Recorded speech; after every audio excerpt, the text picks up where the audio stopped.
We all know how overwhelming the tech world can be. Endless information, constant distractions, and the feeling of never being able to keep up. But what if I told you that there is one focus hack, a simple but underrated strategy that helped Derrick Pledger navigate the noise, write a transformative book, and become a successful tech leader? And it's something most of us overlook every single day. Derrick's journey from the military to the fast paced tech world and now to authorship has given him a unique perspective on focus and resilience. In his book, Your Brain Weighs 500 Pounds, he breaks down powerful lessons he's learned about maintaining focus, managing distractions, and building a mindset that thrives in a world full of noise. Today, we're diving deep into one of the most powerful focus hacks Derrick swears by, and something you can start using today to reclaim your time, sharpen your focus, and succeed in any environment. Let's get started. So, Derrick, your journey from a tech focused career to authorship is quite inspiring. Could you share with us some of the personal and professional hurdles that you've had to overcome? How have these experiences influenced your approach to writing Your Brain Weighs 500 Pounds? Sure. First of all, thank you for having me. Wonderful to be with you today. I think one of the areas where entrepreneurs, tech professionals, and just people in general get a bit sidetracked is this idea that any career or any professional journey is linear. My journey was far from linear and was riddled with an incredible amount of failure. I was one of those kids that changed majors in the university about 4 times. I went from architecture to communications to trying a run at doing film, which was a total disaster. I'll be honest. I knew very quickly that being a big producer in Hollywood was not something that was for me. But out of that failure blossomed something pretty unique. So when I was focusing on film, I wrote a few screenplays that were actually pretty terrible.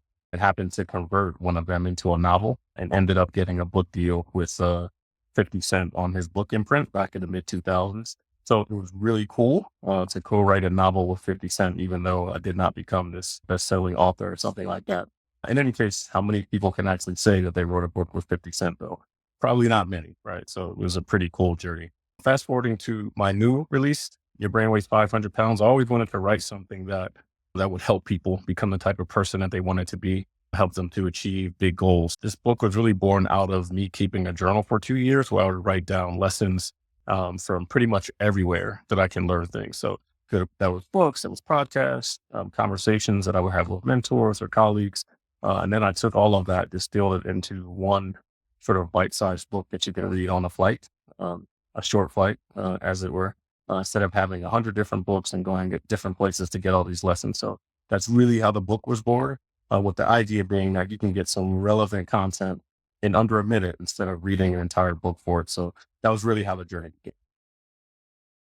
Absolutely. I think that's a really inspiring journey because I think a lot of people think that your career and entrepreneurship should be linear, right? Like you're Yeah, just supposed to just go up and yeah, it's actually not quite that straightforward. And I think absolutely. yeah, and I think that like the curves actually makes us who we are. So I Totally. feel like yeah, I feel like the fact that you've changed majors many times, it actually like helped shape who you are today and yeah, got you into like authorship because I think all these combination of soft skills and hard skills that you have, it's really important. And yeah, and I think, and also, yeah, and also I was wondering in terms of in your book, what would you say is like the most important lesson that you want to impart on the audience? There's so many lessons in there. That's not all from me. Obviously, I've gotten a lot of sort of content and sort of theories and thematics from history, but there's a couple themes that stay consistent across the book, and that's really about discipline, self-discipline, and holding yourself accountable. There's a lot of different recipes with a lot of different messages, but something that will ties and weaves everything together is this idea that listen, if you really want to achieve something that is a very aggressive goal or something that's really meaningful in your life or a worthwhile pursuit, as I like to call it, it's only you. No one's coming to say, right? No one's coming to help. The only person that can keep you accountable to make sure that you're making incremental steps toward those goals is you, right? And that is something that's very paramount within the book. I talk a lot about failure within the book because I'm a big fan of failure because I think on the other side of failure is where success is most. So I think between discipline and not being afraid to fail, I think those are the two things that someone, when reading this book, they're really going to take away. Definitely. I think, yeah, it's an important combination, right? Because if you're not afraid to fail, but you don't have the discipline to move forward, that you'll actually be stuck Yeah, in a failure. Yes. absolutely. So in today's rapidly evolving tech landscape, information overload is a common challenge. How does your book help entrepreneurs manage their mindset effectively amidst this noise? Yeah, that's a great question. To be honest, I think we as a global community are really in trouble as it Mhm. relates to how our attention spans are dwindling, and information, to your point, is definitely we're in overload at all times, from the time we wake up to the time we go to bed. So that's a great point that you had. There is actually a stunning statistic that I learned while researching for the book, and that is the human population every single day spent a combined 12 billion hours on social media, like literally 12 billion hours. It's nuts. So really how they came to that number is the average person spends about 2.5 hours per day. And there's about 4.8 billion folks on social media, whether it be from YouTube, it could be all the social media sites, not just the US based ones, but there's some South America, China, you know, all the things that are out there. So can you imagine if we harness that collective brain power together, we could be curing cancer and doing things like that. Now, I will say that some folks use social media as a learning tool, because I do that too. I'm sure you do too. I followed some of your work. You've had some phenomenal conversations with some of your guests, but there's a lot of folks who are looking at TikTok dance challenger hat videos and endlessly scrolling through the latest gossip, which to me is just a waste of time. I wrote in the book, I wrote the book in a recipe format with the idea that you can go to any page, read it in less than a minute, and then go about your day, but still give you the opportunity to have some substance that can help you in your journey. So my thought process was, let me write something that you can carry with you. You can have it in your computer bag or laptop bag or your personal bag. So you can just pick it up, read something, and be reminded about what are the behaviors, what are the patterns that you need to stick to reach your goals. And the fundamental themes that you're going to keep seeing, as we talked about, is around being disciplined. Um, Promises made, promises kept. If you promise yourself you're going to do something, or you had a list that you're going to get done today, then get it done. Right? Do not allow yourself the ability to not take care of your priorities, holding yourself accountable, and certainly making sure that you fail as much as possible. And that to me is really, I think, the critical piece of success. Absolutely. Yeah. I really like what you said about how your book could be like the kind of content that people should be consuming, because we do consume a bunch of random stuff. And yeah, We do. and it's so easy. We're all guilty. I know, even the best of us, I feel like Yes. it's so easy to get stuck into a loop of content. That's Yeah. why there are so many things like app timers, all these things that you Yeah. could use so you don't get stuck there. And also, and being like really careful about what you consume, like really mindful about it, right? Because when I watch content, I'm just like, "Sh- am I watching this for too long? Am I But avoiding something?" let, Sometimes I'm like, let me, let me ask you a question. How much time do you spend on social media? Not with your work, because as I yeah. said, you do some phenomenal work, but just doing things that are not going to help you progress to get better. Well, not to put you on the spot, but we're all guilty of it, right? No, it's just I can check on my phone, but I Sure. would be able to predict the hours because I listen to music in like in the background when I work. So Okay. that is from social media. So that's That's like fair. that makes it like a bit confusing in terms Yeah, of the that's timing. true. Yeah, but I don't try to if I sit down and I'm on social, I try to not get stuck there for longer than 5 to 10 minutes. And I'm All just right, like, good. you know what? This motivational video is making me want to work, but am I just Sure. making myself feel better watching it? Right. Gotcha. Okay. Makes total sense. Yeah. So having served in the Army and now as a Chief Information Officer, what key lessons from these roles have you integrated in your book, especially lessons that help shape your resilience and leadership? Yeah. It was funny. It's a great question. I think what's funny about that is being in the Army and being a CIO is very similar in that whether you're on the battlefield or in the boardroom, you're going to be faced with a difficult set of challenges, and that's going to happen every single day. And what I've learned is that those who run to challenges and difficulties are often very resourceful about solving problems, even though you may lack time, you may lack resources, you may lack a team, the right talent, or the capacity to do. Honestly, no one really cares. The outcomes do not care. Your folks that may be on your team that know it's going to be a hard journey to be able to get to an outcome, no one cares. The excuses are not going to help. for me, there was always this expectation that I had to figure it out, and having that mentality has served me well. And that leads me to one of my favorite recipes within the book that talks about what I believe to be not the MVP, most valuable player, but the MVT, which is the most valuable trait. And that most valuable trait to me is resourcefulness, because I think it's the ultimate resource, because it's really about knowing you don't have the space capacity and knowing that you have limitations and still get to your outcome. And you can't do that without being resourceful. Absolutely. I love that because I feel like resourcefulness helps you solve problems that like initially like the previous you couldn't have solved. So I feel like especially in entrepreneurship, this is something that's so valuable because you're doing something new all the time and if you're trying to solve the problem the same way you solved it last week, so you're obviously going to run short, right? So you have to Yeah, find some other tools or anything that can help you.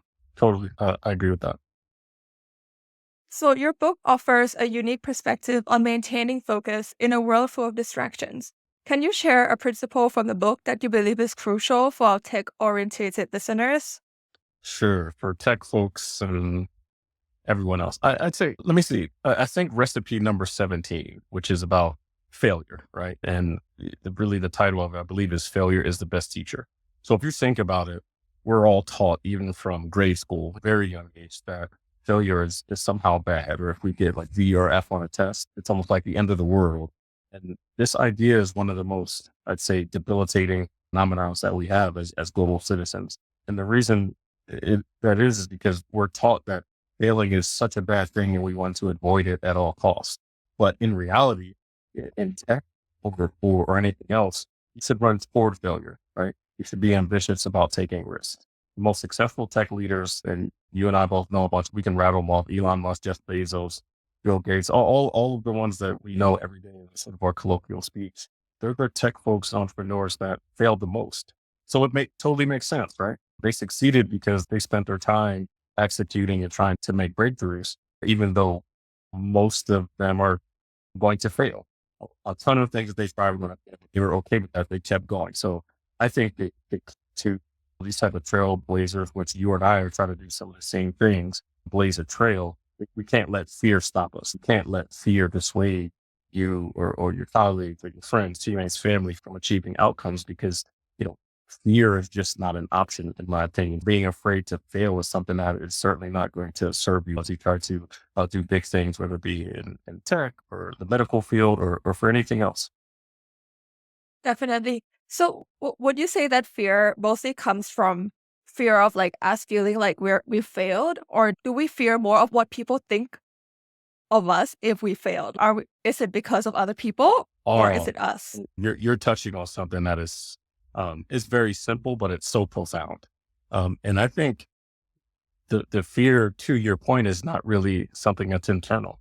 It's the fear of judgment of others. What if I Yeah. go try this and I fail, or is someone going to laugh at me? Or what if someone's opinion of me are they going to say something bad about me on social? Or I think that's more fear of others and what they think, I think, is more sinister than the fear that we have internally. So I think you hit on a phenomenal point. And that's something I think all tech leaders, you don't even need to be in tech to have to recalibrate yourself to say that, listen, I'm going to try this, and I'm going to try this for me, not doing it for anyone else. Because the folks that would have that same opinion about you failing, or saying that, hey, you shouldn't try that business, or you shouldn't try to create your platform via podcast, they're not going to do it either. Right. They're not True. going to try to do something. Yeah, man, please. I'm a big fan of having conversations around not letting other people determine what your success is, failure is going to be, because I think it's really up to you. Definitely. Yeah, because most of the time, the people who hate on the people taking action, they're not the ones who are taking action. Totally. So, Yeah, yeah. they're definitely, they're just haters, to your point.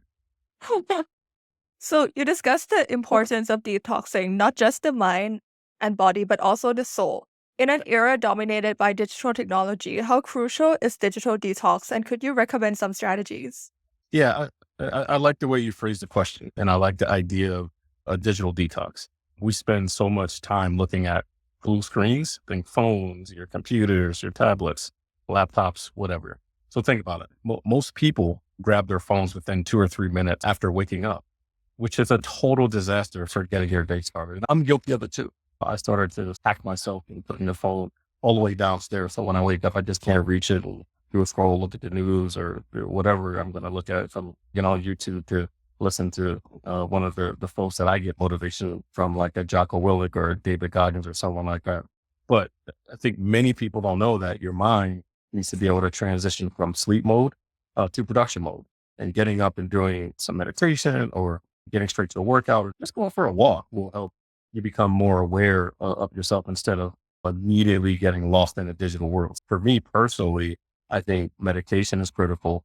And is one of the techniques I use not to only prepare for the day, but to also visualize where I want to be so I can make some more tactical decisions and strategies to actually get there. So I know that everyone's not going to follow that paradigm, but at a minimum, like when you wake up, please give yourself 30 minutes before you start scrolling. It will really help your brain shift into production mode, as opposed to starting it with a blue screen and a bunch of nonsense that's probably not going to help you achieve your goals.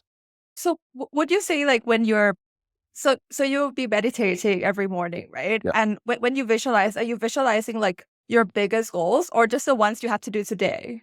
I think it's a combination of both. It depends on where I am and how I'm feeling. The weekends, I typically focus on more of the big, hairy, audacious goals, the BHAGs, the things that I want to achieve in life. Hey, 5 years from now, I want to be X. 10 years from now, I want to do X, or I want to serve this many people. But I think like during the week, it's okay. There's 10 things that you need to do today.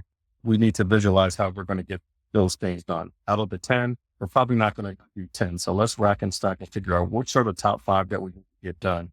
Plan your day out to get those things done. Because I think a lot of times we set ourselves up for failure when we say, hey, we're going to get 15 things done today. Knowing we don't have the time is going to be distraction. So I think the meditation time for me is, okay, look, you want to get 15 things done. Let's bring some realism to it. You can probably get 5 done.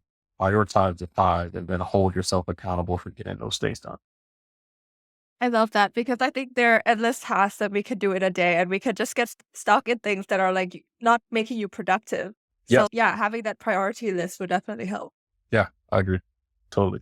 As technology leaders, the flood of information can be overwhelming. How does your book propose we strike the right balance between staying informed and avoiding information overload? Yeah, information overload. That's something that, can we actually escape that? Honestly, I'm not sure we can, but no, it's a good question. You know, I don't think that there's one size fits all to this answer, but from a behavioral standpoint, I think the key is making sure that we are very clear about outcomes that we're looking to execute on, the things that we're looking to achieve, because I found this to be incredibly important. Whether it be something that's technology focused, it could be even family focused or just team focused or friend focused. A great strategy is really to take a step back and ask yourself, is the information you're consuming or the behaviors that you're actually participating in, is that going to take you incrementally closer to your goals? If not, then you're probably shouldn't be doing that thing, right? That's a very simple question to ask yourself. And if you're honest, there's probably a bunch of things or at least a subset of things that you should not be doing, right? And it takes a lot of discipline, making sure that you have worthwhile pursuits in your life, which I would describe as outcomes that will motivate you to do something or abstain for something that will compromise your journey. So I think having the right balance, as you talked about in your question, is important. But I think you should be consuming things that are going to help you make progress toward goals as opposed to push you further away from it. Definitely, I completely agree with that. That is something I purposely been doing in my life as well. Like, Good. I've had a point where I was like just watching comedy videos and I Oh got yeah. stuck in the comedy Oh, video loop. you're guilty. Yeah.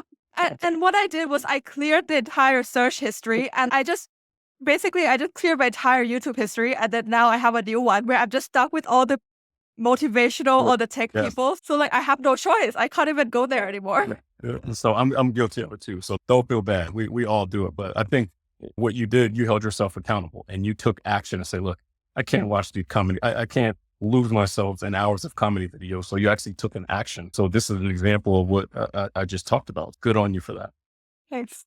So, apart from your professional achievements, what personal milestones are you most proud of? How have these experiences shaped who you are today, both in and outside of the tech sphere? Yeah. My wife and children come to mind first, of course. But let's say something that's a bit more broad that I'm really proud of is I've built my entire career on service, first in the Army, then during a brief stint at the FBI, and finally in the corporate world where I've been leveraging technology to put as much capability and tools in the hands of individuals that protect the nation, but also providing citizen services to our population. For me, service is a really important component of my life, and it's something I'm going to continue forever. The book, Your Brain Weighs 500 Pounds, is just another form of service, right? Because I'm trying to provide individuals with sort of a tool that can help them achieve their desired objectives and a very discreet, quick, fast read as opposed to reading a dissertation with 1,000 pages. And that was really my intent, was to say, I know I can't keep your attention for 2 hours, but just give me 10 minutes and I think you'll find something in there that can help you. Definitely. I think what you said about service is completely true. Like helping other people be able to help themselves is actually the best form of help, right? Because if Yes. you're just telling someone, okay, go to the gym, you have to stand there every day. But if you teach Right. them self discipline, they Yes. won't need you. And that's the best. Yes. I agree with that. 100%. You're spot on. So the path to success isn't always smooth. Could you share how you've dealt with past failures and setbacks, particularly those that have had significant impacts on your personal and professional life? Y- Yeah, sure. We talked a little bit about that in the beginning, but I'll just re-emphasize the point here. I think failure it's not a discrete occurrence, right? It's more like a journey, journey to make yourself better every single day. Um, I'm going to fail at a ton of things. You're going to fail at a ton of things. We're all going to fail at a ton of things in life. But because some of us choose to run towards failure, and we choose to take risks, I think that has equipped, me and lots of other people, um, with more tools to succeed because we're not afraid to fail across multiple dimensions in our lives. And that's when you fail, you do something that I call put in your mistakes toolbox. So we have thousands upon thousands of mistakes in a mistake toolbox when you fail. But what it does is give you a reminder of what you should not do. Without failing, you don't have enough in your mistake toolbox. So you're just going to make a bunch of more because you haven't failed enough. And I think most people are not willing to put enough mistakes in their mistake toolbox. And I think that's going to make it more difficult for them to succeed because they just hasn't failed enough. They haven't had to be resourceful, as we talked about earlier. They haven't had to, figure out hard problems. They haven't had to go up the ups and downs, as we talked about, earlier in our dialogues. I just think that failure is so critical. And for me, I would say fail fast, right? Fail hard every single day. Because as I said, most people are just not willing to do. Absolutely. So everyone should strive to fail more by trying more new things. So not, yeah, like I feel like a lot of people have big goals, but they're not taking action towards it because they're afraid. So Right. if, Right. if they just, if they're not scared of failure, like they can just keep trying and testing things out and they'll eventually get there. Yeah, totally. I think you're spot on there. How can tech professionals and entrepreneurs integrate the principles from Your Brain Weighs 500 Pounds into their daily routines to achieve a better work life balance? Yeah, I can't speak for everyone because I know everyone's routine is different. So me personally, I do wake up and I force myself. I keep it right next to the bed. I force myself to open the book and read at least one of the recipes. It literally takes less than 1 minute, and it makes me think about the outcomes that I want to achieve, and it really it reminds me of the behavior patterns that are required to achieve goals. I would just say, just try something, try it out for a week.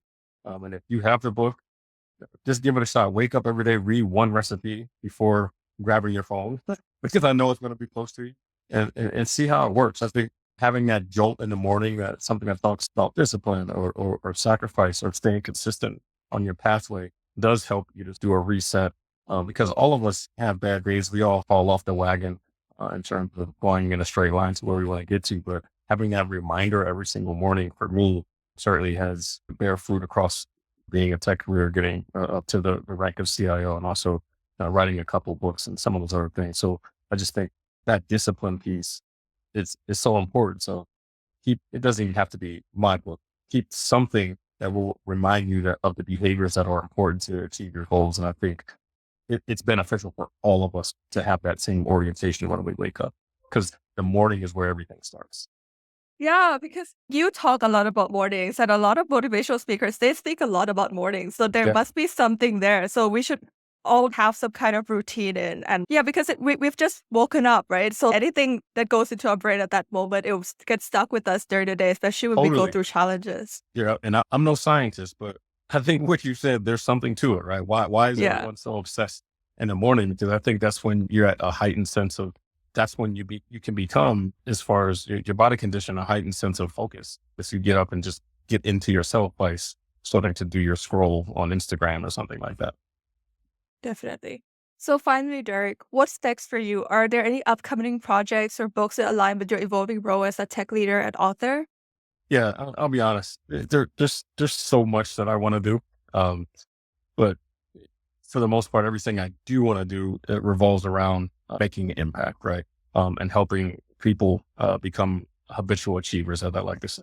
So the next big thing that's going to be coming is we have a podcast that's coming out. It's going to be based on the recipes that we have in a book, but it'll be a very unique spin on messaging and how to live a life of achievement. So it's not just going to be microphone. I'm on this side, you're on that side. We're just talking, but sometimes you might do an exercise. Sometimes we might go to work and do a podcast while we're working. We're just trying to spruce things up to do some things a little different. And then obviously the 500 pounds book, it's a part of a series.